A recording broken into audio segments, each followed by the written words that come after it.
Rahul Gandhi corona काल में देश का अर्थशास्त्र बांच रहे हैं। कभी आर्थिक सुनामी की बात करते हैं तो कभी तूफान की। ये कांग्रेस के वही नेता हैं जिन्होंने संसद में चीख चीख कर कहा था, हाँ मैं पप्पू हूँ।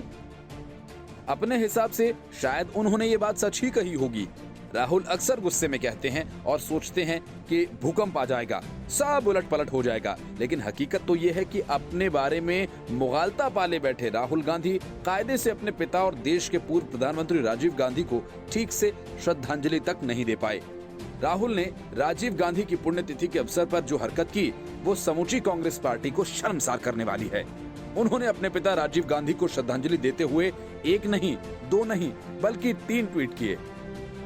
जाहिर है 2 ट्वीट में गलतियां थीं, दोनों को राहुल ने डिलीट कर दिया, लेकिन तीसरे ट्वीट में भी गलतियां रह गई। आइए हम आपको बताते हैं तीनों ट्वीट में राहुल गांधी ने क्या गलती की।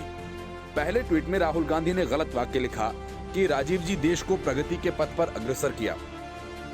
इसमें राजीव जी के बाद विभक्ति ने का प्रयोग करना राहुल भूल गए, जो किया जाना जरूरी था। राहुल को लिखना चाहिए था कि राजीव जी ने देश को प्रगति के पथ पर अग्रसर किया। इसके बाद इसी ट्वीट के तीसरे वाक्य में उन्होंने दूरदेशी शब्द का प्रयोग किया, जबकि दूरदर्शिता शब्द ज्यादा बेहतर होता। दूरदेशी एक सामान्य और चलता प्रयोग है। ट्वीट के अंतिम वाक्य में राहुल ने एक बार फिर गलती की। पिता के लिए स्नेह शब्द का प्रयोग प्रायः नहीं होता। स्नेह शब्द अपने से छोटे के लिए प्रयोग में लाने की परंपरा रही है, लेकिन राहुल ने ऐसा ही किया। विराम चिन्हों का प्रयोग में भी राहुल गलती कर बैठे। किसी भी अर्धविराम या पूर्ण विराम के बाद स्पेस नहीं छोड़ा गया है, जबकि एक स्पेस छोड़ने के बाद ही नए वाक्य की शुरुआत होनी चाहिए। अब देखिए कि अपने दूसरे ट्वीट में राहुल गांधी ने क्या चमत्कार किया।